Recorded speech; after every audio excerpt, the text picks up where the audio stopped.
ನಮಸ್ಕಾರ, ಎಲ್ಲರಿಗೂ ಹೇಗಿದ್ದೀರಾ? ನಾನಿವತ್ತು ನಿಮಗೆ ತೋರಿಸ್ತಾ ಇದ್ದೀನಿ ಮಶ್ರೂಮ್ ಮಸಾಲ ಗ್ರೇವಿ ಅಥವಾ ಮಶ್ರೂಮ್ ಗ್ರೇವಿ ಹೇಗೆ ಮಾಡೋದು ಅಂತೇಳಿ. ಸಿಕ್ಕಾಪಟ್ಟೆ ಚೆನ್ನಾಗಿರುತ್ತೆ. ರುಚಿನಲ್ಲಂತೂ ನಾನು ನಿಮ್ಗೆ ಗ್ಯಾರಂಟಿ ಕೊಡ್ತೀನಿ, ನಿಮ್ಗೆ ಖಂಡಿತ ಇಷ್ಟ ಆಗುತ್ತೆ. ಮುದ್ದೆ ಅಂತೀನಿ, ನಮಗೆ ದಿನ ಮುದ್ದೆ ತಿನ್ನೋದ್ರಿಂದ ಮುದ್ದೆನೇ ಫಸ್ಟ್ ಬರುತ್ತೆ. ರೊಟ್ಟಿಗಾಗ್ಬೋದು, ಚಪಾತಿಗಾಗ್ಬೋದು, ದೋಸೆಗಳಿಗಾಗ್ಬೋದು, ಎಲ್ಲದಕ್ಕೂ ಕೂಡ ಅನ್ನದ ಜೊತೆನೂ ಕೂಡ ತುಂಬ ಚೆನ್ನಾಗಿರುತ್ತೆ, ತಿನ್ಬೋದು. ಹೆಚ್ಚು ಕಡಿಮೆ ಆದರೆ ಮುದ್ದೆಗೂ ಸ್ವಲ್ಪ ಗ್ರೇವಿನ ಸ್ವಲ್ಪ ತೆಳ್ಳಗೆ ಮಾಡ್ಕೊಂಡ್ರೆ ಮುದ್ದೆಗೂ ಕೂಡ ಸೂಟ್ ಆಗುತ್ತೆ. ತುಂಬ ಅಂದರೆ ತುಂಬ ಚೆನ್ನಾಗಿರುತ್ತೆ. ನೀವು ಒಂದ್ಸಲ ಟ್ರೈ ಮಾಡಲೇಬೇಕಿದು, ಮಾಡಿ ನೋಡಿ. ಅದ್ರ ಜೊತೆ ನಾನಿಲ್ಲಿ ರೊಟ್ಟಿ ಮಾಡಿದ್ದೀನಿ, ಮಿಕ್ಸ್ ರೊಟ್ಟಿ. ನನಗೆ ಸ್ವಲ್ಪ ಇದೇನು ಈ ಥರ ಇದೆ ಅಂತ ಅಂದ್ಕೋಬೇಡಿ. ಅಕ್ಕಿ ಹಿಟ್ಟು, ಜೋಳದ ಹಿಟ್ಟು, ಗೋಧಿ ಹಿಟ್ಟು 3 ಮಿಕ್ಸ್ ಮಾಡಿ ಸರಿ ಮಾಡ್ಕೊಂಡು ಮಾಡಿರ್ತಕ್ಕಂಥ ರೊಟ್ಟಿ, ಅವು ಚೆನ್ನಾಗಿರುತ್ತೆ ಅಂತೇಳಿ. ನಿಮಗೆ ರೆಸಿಪಿ ಬೇಕು ಅಂದರೆ ಕಮೆಂಟ್ ಮಾಡಿ, ನಾನು ನಿಮಗೆ ತೋರಿಸ್ತೀನಿ. ತುಂಬ ಸಿಂಪಲ್ ಇರುತ್ತೆ, ತುಂಬ ಚೆನ್ನಾಗಿರುತ್ತೆ. 2 ದಿನ 3 ದಿನ ಇಟ್ಟರು ಕೂಡ ಅದೇ ಥರ ಇರುತ್ತೆ. ಏನಾದರೂ ನೀವು ಟೂರ್ ಹೋಗೋದಾದರೆ ಈ ಥರ ಮಾಡ್ಕೊಂಡು ಹೋಗ್ಬೋದು, ಚೆನ್ನಾಗಿರುತ್ತೆ. ತುಂಬ ಅಂದರೆ ತುಂಬ ಚೆನ್ನಾಗಿರುತ್ತೆ ಈ ಗ್ರೇವಿ. ನೀವು ಖಂಡಿತ ಒಂದೇ ಒಂದು ಸಲ ಮಾಡಿ ನೋಡಿ, ನೀವು ಫಿದಾ ಆಗೋಗ್ತೀರ. ಅದನ್ನು ಮಾತ್ರ ನಾನು ನಿಮಗೆ ಮತ್ತೆ ಹೇಳ್ತಾ ಇದ್ದೀನಿ, ಗ್ಯಾರಂಟಿ ಕೊಡ್ತೀನಿ. ಚೆನ್ನಾಗಿರುತ್ತೆ. ಮನೇಲೇ ಮಾಡ್ಕೊಂಡು ತಿನ್ನಿ. ನಾವೇನು ಮನೇಲೇ ಇರ್ತಕ್ಕಂಥ ವಸ್ತುಗಳನ್ನು ಬಳಸಿ ಮಾಡೋದು ಆರೋಗ್ಯಕ್ಕೂ ಕೂಡ ತುಂಬ ಒಳ್ಳೆಯದು. ಅಷ್ಟೊಂದೇನು ನಾವು ಬೇರೆ ಟೇಸ್ಟಿಂಗ್ ಪೌಡ್ರ್ ಅದು ಇದು ಏನೂ ಹಾಕಲ್ವಲ್ಲ, ತುಂಬ ಚೆನ್ನಾಗಿರುತ್ತೆ. ಬನ್ನಿ ಇದನ್ನು ಹೇಗೆ ಮಾಡೋದು ನೋಡ್ಕೊಳ್ಳೋಣ. ನಾನಿಲ್ಲಿ ಹುರ್ಕೊಳ್ಳೋಕ್ಕೆ ಅಂತ ಹೇಳ್ಬಿಟ್ಟು 1 ಟೊಮೆಟೊ ಹಣ್ಣು, 2 ಸಣ್ಣ ಗಾತ್ರದ ಈರುಳ್ಳಿ ಹೆಚ್ಕೊಂಡಿದ್ದೀನಿ. ಹಾಗೆ 2 ಹಸಿಮೆಣಸಿಕಾಯಿ, ಒಂದಿಲ್ಲಿ ನಾನಿಲ್ಲಿ ಜವಾರಿ ಬೆಳ್ಳುಳ್ಳಿ ಅಂತ ಬರುತ್ತೆ ನಮ್ಮ ಕಡೆ, ನಾನು ಅದನ್ನು ಬಳಸ್ತಾ ಇದ್ದೀನಿ. ನಿಮ್ಮ ಮನೇಲಿ ಏನಾದರೂ ಇದು ಹೈಬ್ರಿಡ್ ಇತ್ತು ಅಂತಂದರೆ ಒಂದು ದೊಡ್ಡದು ತೊಗೊಳ್ಳಿ, ಒಂದು 8 ರಿಂದ 10 ಎಸಳು ತೊಗೊಳ್ಳಿ. ಆಮೇಲಿಂದ ಸ್ವಲ್ಪ ಚಕ್ಕೆ, ಒಂದು 4-5 ಲವಂಗ, 1 ಇಂಚಷ್ಟು ಶುಂಠಿ, ಇಷ್ಟನ್ನು 1 ಚಮಚ ಎಣ್ಣೆ ಹಾಕ್ಬಿಟ್ಟು ಹುರ್ಕೋಬೇಕಾಗುತ್ತೆ.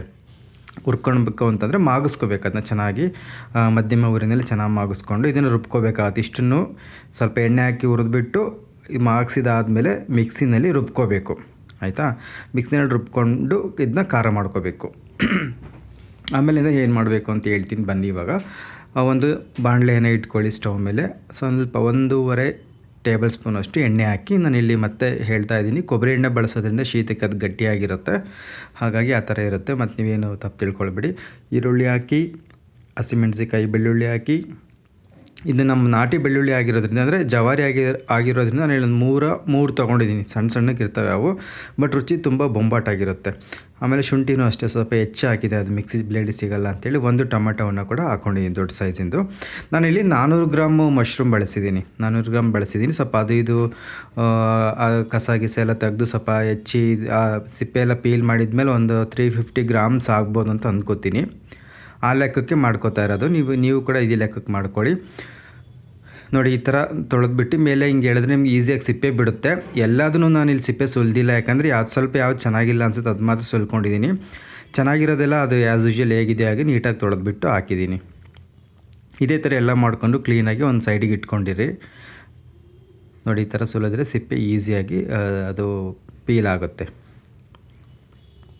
ನೋಡಿ, ಇಲ್ಲಿ ಒಂದು 4 ರಿಂದ 5 ನಿಮಿಷ ಮಧ್ಯಮ ಊರಿನಲ್ಲಿ ಮಾಡಿದಾಗ ಈ ಥರ ಮಾಗಿಬಿಡುತ್ತೆ. ಆವಾಗ ಅದನ್ನ ಸ್ಟವ್ ಆಫ್ ಮಾಡಿಬಿಟ್ಟು ತಣ್ಣಗಾಗ್ಲಿಕ್ಕೆ ಬಿಡಿ. ಅದು ಸಂಪೂರ್ಣ ತಣ್ಣಗಾದ್ಮೇಲೆ ಸ್ವಲ್ಪ ಬೆಚ್ಚಗಿದ್ರಿ ಅಂತ ತೊಂದರೆ ಇಲ್ಲ, ಬಟ್ ಜಾಸ್ತಿ ಬಿಸಿ ಇರಬಾರ್ದು. ಅದನ್ನು ಮಿಕ್ಸಿ ಜಾರ್ಗೆ ಹಾಕಿಬಿಟ್ಟು ನುಣ್ಣಗೆ ಪೇಸ್ಟ್ ಮಾಡ್ಕೋಬೇಕು. ಇದ್ರ ಜೊತೆ ನಾನು ಏನು ಆ್ಯಡ್ ಮಾಡ್ತೀನಿ ಅಂತಂದರೆ ಸ್ವಲ್ಪ ಕೊತ್ತಂಬರಿ ಸೊಪ್ಪು ಮತ್ತು ಸ್ವಲ್ಪ ಪುದೀನ ಸೊಪ್ಪು ಕೂಡ ಆ್ಯಡ್ ಮಾಡ್ಕೋತಾ ಇದ್ದೀನಿ. ಮರಿಬೇಡಿ ಅದನ್ನು ಸೇರಿಸ್ಕೊಳ್ಳೋದು. ಎರಡನ್ನೂ ಕೂಡ ಅದು ಸ್ವಲ್ಪ ಆ್ಯಡ್ ಮಾಡ್ಕೋತಾ ಇದ್ದೀನಿ. ಇದನ್ನ ನೀಟಾಗಿ ಚೆನ್ನಾಗಿ ರುಬ್ಕೋಬೇಕು, ನುಣ್ಣಗೆ ರುಬ್ಕೊಂಡು ಇದನ್ನು ನಾವು ಮತ್ತೆ ನೆಕ್ಸ್ಟು ಒಗ್ಗರಣೆ ಹಾಕ್ತೀವಲ್ವ, ಆಗ ಬಳಸಬೇಕಾಗುತ್ತೆ. ನೀರು ಎಷ್ಟು ಬೇಕೋ ಅಷ್ಟು ಹಾಕ್ಕೊಳ್ಳಿ, ಜಾಸ್ತಿ ಹಾಕೊಳ್ಳೋಕ್ಕೋಗ್ಬಿಡಿ. ಆಲ್ರೆಡಿ ಅದರಲ್ಲಿ ನೀರಿನಂಶ ಇರುತ್ತೆ ಅಲ್ವ ಟೊಮೊಟೊದಲ್ಲಿ, ಈರುಳ್ಳಿನಲ್ಲಿ. ಜಾಸ್ತಿ ನೀರು ಹಾಕೊಂಡ್ಬಿಟ್ರೆ ಸಿಡಿಯುತ್ತೆ ಮೇಲೆ. ಸ್ವಲ್ಪ ನೀರು ಹಾಕ್ಕೊಂಡ್ಬಿಟ್ಟು ಚೆನ್ನಾಗಿ ರುಬ್ಕೊಳ್ಳಿ. ನೋಡಿ, ಈ ಥರ ಪೇಸ್ಟ್ ಆಗಬೇಕು. ತುಂಬ ತರಿವೇನು ಬೇಡ, ನುಣ್ಣಗಿರಬೇಕು. ನೆಕ್ಸ್ಟ್ ಏನು ಮಾಡಬೇಕಪ್ಪ ಅಂತಂದರೆ, ಇವಾಗ ಇದಕ್ಕೆ ಒಂದು ಕ್ಯಾಪ್ಸಿಕಮ್ ಕೂಡ ಹಾಕ್ಕೋಬೇಕಾಗತ್ತೆ. ಕ್ಯಾಪ್ಸಿಕಮ್ ಹಾಕಿದರೆ ರುಚಿ ಅಂತೂ ಇನ್ನೂ ಅದ್ಭುತವಾಗಿರುತ್ತೆ. ಅದಕ್ಕೋಸ್ಕರ ಒಂದು ಕ್ಯಾಪ್ಸಿಕಮನ್ನು ನಿಮ್ಗೆ ಯಾವ ಶೇಪಿಗೆ ಬೇಕೋ ಆ ಶೇಪಿಗೆ ಕಟ್ ಮಾಡಿಕೊಂಡು ಬಳಸ್ಕೊಳ್ಳಿ. ನಾನಿಲ್ಲಿ ಒಂದು ಸಾಮಾನ್ಯ ಒಂದು ಸ್ವಲ್ಪ ದೊಡ್ಡದಾಗಿ ಹೆಚ್ಕೊಂಡಿದ್ದೀನಿ, ತೀರಾ ಸಣ್ಣಕ್ಕೆ ಹೆಚ್ಚಿಲ್ಲ. ನೆಕ್ಸ್ಟ್ ಇನ್ನೊಂದು ಬಾಣಲೆ ಇಟ್ಕೊಂಡ್ಬಿಟ್ಟು ಸ್ವಲ್ಪ ಎಣ್ಣೆ ಹಾಕ್ಕೊಳ್ಳಿ. 1-2 ಟೇಬಲ್ ಸ್ಪೂನ್ ಎಣ್ಣೆ ಹಾಕ್ಕೊಂಡ್ಬಿಟ್ಟು ಅದು ಕರಿಗ್ಲಿ ತಡೀರಿ. ಆಮೇಲೆ ಸ್ವಲ್ಪ ಸೋಂಪು, ಒಂದು ಸ್ವಲ್ಪ ಜೀರಿಗೆ, ಒಂದು ಸ್ವಲ್ಪ ಕಸೂರಿ ಮೇಥಿ, ಇಷ್ಟನ್ನು ಎಣ್ಣೆಲಿ ಹಾಕೊಂಡ್ಬಿಟ್ಟು ಸ್ವಲ್ಪ ಅದರ ಹಸಿ ವಾಸನೆ ಹೋಗೋವರೆಗೂ ಈ ಥರ ಮಿಕ್ಸ್ ಮಾಡ್ಕೊಳ್ಳಿ ಹಿಂಗೆ.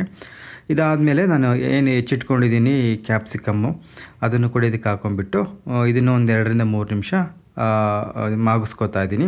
ಇದಾದಮೇಲೆ ಒಂದು ಟೊಮೊಟೊ ಕೂಡ ನಾನಿಲ್ಲಿ ಒಟ್ಟು 2 ಟೊಮೊಟೊ ಬಳಸಿದ್ದೀನಿ. ಒಂದನ್ನು ಅದನ್ನ ಹುರ್ಕೊಂಡು ರುಬ್ಬೋದಕ್ಕೆ ಹಾಕ್ಕೊಂಡಿದ್ದೀನಿ, ಇನ್ನೊಂದನ್ನು ಈ ಒಗ್ಗರಣೆಗೆ ಹಾಕ್ತಾಯಿದ್ದೀನಿ. ಚೆನ್ನಾಗಿರುತ್ತೆ. ಅಲ್ಲಿ ಒಂದು ಹುರ್ಕೋಬೇಕು, ಒಂದು ಒಗ್ಗರಣೆಗೆ ಹಾಕಬೇಕು. ಎರಡು ಕೂಡ ತುಂಬ ಚೆನ್ನಾಗಿರುತ್ತೆ. ಸಣ್ಣಕ್ಕೆ ಹೆಚ್ಚಬೇಕು, ಎಷ್ಟು ಸಾಧ್ಯನೋ ಅಷ್ಟು ಸಣ್ಣಕ್ಕೆ ಹೆಚ್ಚಿಬಿಟ್ಟು ಟೊಮೊಟೊವನ್ನು ಇದಕ್ಕೆ ಹಾಕ್ಕೊಳ್ಳಿ. ಇವಾಗ ಒಂದು ಟೊಮೆಟೊವನ್ನು ಹಾಕೋತಾ ಇದ್ದೀನಿ. ಚೆನ್ನಾಗಿ ಮಾಗಿಸ್ಕೋಬೇಕು ಇದರಲ್ಲೇ.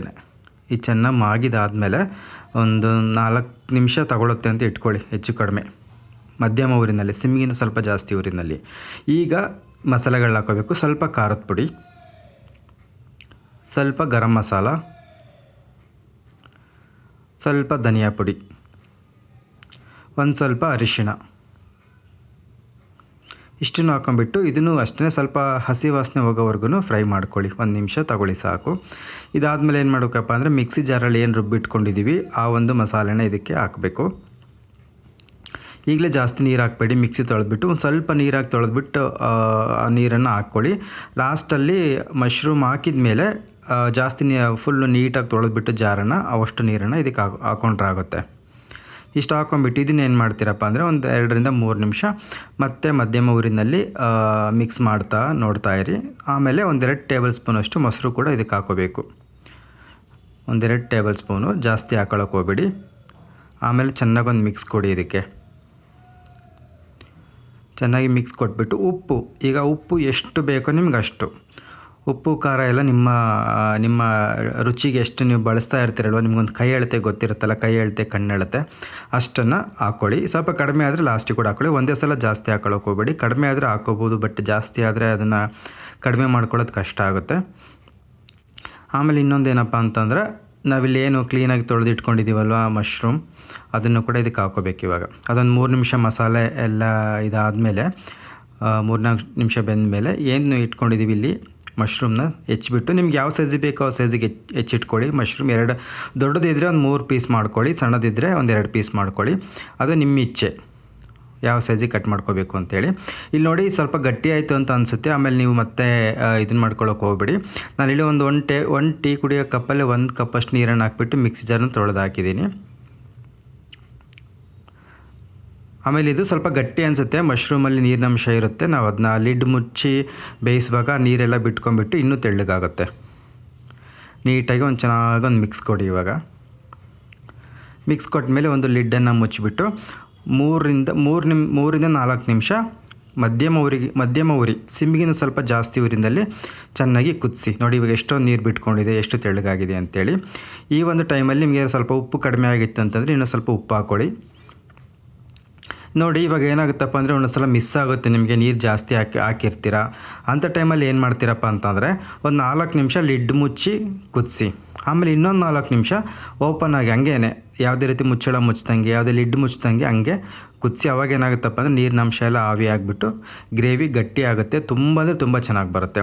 ನೀವು ಮಶ್ರೂಮ್ ಹಾಕಿದ ಮೇಲೆ ನೀವೊಂದು 8 ನಿಮಿಷ ಕುದಿಸ್ಬೇಕಾಗುತ್ತೆ. ಒಂದು 4 ನಿಮಿಷ ಲಿಡ್ಡನ್ನು ಮುಚ್ಚಿ ಕುದಿಸಿ. ಗಟ್ಟಿ ಇತ್ತು ಅಂತಂದರೆ ಬೇಕಾದ್ರೆ ನೀವು ಆ 8 ನಿಮಿಷನೂ ಕೂಡ ಲಿಡ್ಡನ್ನು ಮುಚ್ಚಿಬಿಟ್ಟು ಆಗಾಗ ಕೈ ಆಡಿಸಿ ನೀವು ಕುದಿಸ್ಬೋದು. ಇಷ್ಟೇ ನೋಡಿ ಮಶ್ರೂಮ್ ಗ್ರೇವಿ ಹೇಗೆ ಮಾಡೋದು ಅಂತೇಳಿ. ಆಮೇಲೆ ಇನ್ನೊಬ್ಬರು ಕೇಳಿದರು, ಸರ್ ನೀವು ಯಾವ ಲೈಟನ್ನು ಯೂಸ್ ಮಾಡ್ತೀರಾ ಅಂತೇಳಿ. ನಾನು ಕಿಚನಲ್ಲಿ ಯಾವುದೇ ಏನು ಲೈಟ್ ಇರುತ್ತಲ್ಲ ಒಂದು ಲೈಟು ಅದನ್ನು ಮಾತ್ರ ಯೂಸ್ ಮಾಡ್ತೀನಿ. ಎಕ್ಸ್ಟ್ರಾ ಸೋರ್ಸ್ ನಾನು ಯಾವುದೂ ಯೂಸ್ ಮಾಡೋದಿಲ್ಲ. ಜಾಸ್ತಿ ಫೋಕಸ್ ಇತ್ತು ಅಂದರೆ ಏನಾಗುತ್ತಪ್ಪ ಅಂದರೆ ಕ್ಯಾಮ್ರಾಗೆ ಡಿಸ್ಟರ್ಬ್ ಆಗುತ್ತೆ. ಹಾಗಾಗಿ ಎಷ್ಟು ಬೇಕು ಅಷ್ಟೇ ಲೈಟ್ ಇರಬೇಕು. ಇದು 9 ವ್ಯಾಟ್ಸ್ ಬಲ್ಬ್ ಅಂತ ಅಂದ್ಕೋತೀನಿ ನಾನು.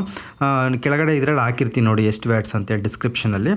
ಅಷ್ಟೇ ಜಾಸ್ತಿ ಲೈಟ್ಸನ್ನು ಬಳಸೋದ್ರಿಂದ ಏನಾಗುತ್ತಪ್ಪ ಅಂದರೆ ಕ್ಯಾಮ್ರಾಗೆ ಡಿಸ್ಟರ್ಬ್ ಆಗಿಬಿಟ್ಟು ಅದು ಚೆನ್ನಾಗಿ ರೆಕಾರ್ಡ್ ಆಗೋದಿಲ್ಲ. ಹಾಗಾಗಿ ನಾನು ನಾರ್ಮಲ್ ಏನಿದೆ ಬಲ್ಪ್ ಕಿಚನಲ್ಲಿ ಅದನ್ನು ಮಾತ್ರ ಅಷ್ಟೇ ಯೂಸ್ ಮಾಡ್ಕೋತೀನಿ. ಜಾಸ್ತಿ ಎಕ್ಸ್ಟ್ರಾ ಸೋರ್ಸ್ನ ನಾನು ಯಾವುದೂ ಯೂಸ್ ಮಾಡ್ಕೊಳ್ಳೋದಿಲ್ಲ. ನಿಮಗೆ ನಮ್ಮ ಚಾನಲಲ್ಲಿ ಬರ್ತಕ್ಕಂಥ ವೀಡಿಯೋಸ್ಗಳು ಇಷ್ಟ ಆಗಿತ್ತು ಅಂತಂದರೆ ನಮ್ಮ ಚಾನಲನ್ನು ಸಬ್ಸ್ಕ್ರೈಬ್ ಮಾಡ್ಕೊಳ್ಳಿ, ಲೈಕ್ ಮಾಡಿ, ಕಮೆಂಟ್ ಮಾಡಿ, ಶೇರ್ ಮಾಡಿ, ನಮಗೆ ಸಪೋರ್ಟ್ ಮಾಡಿ ಅಂತ ಕೇಳ್ಕೊತಾ ಇದ್ದೀನಿ. ಈ ಪ್ರಶ್ನೆನ ಕೇಳಿದ್ದಕ್ಕೋಸ್ಕರ ಹೇಳ್ತಾ ಇದ್ದೀನಿ. ಮತ್ತು ಯಾರು ತಪ್ಪು ತಿಳ್ಕೊಳ್ಳೋಕೆ ಹೋಗ್ಬಿಡಿ, ಇನ್ನೊಂದು ಭಾರಿ ದೊಡ್ಡ ಕ್ರಿಯೇಟರು ಏನೆಲ್ಲ ಟಿಪ್ಸ್ ಕೊಡೋಕ್ಕೆ ಬಂದ ಅಂತೇಳಿ. ಸರಿ ಆಯಿತು, ವಿಡಿಯೋ ನೋಡೋದಕ್ಕಾಗಿ ಧನ್ಯವಾದಗಳು. ನಿಮಗೆ ಶುಭವಾಗಲಿ.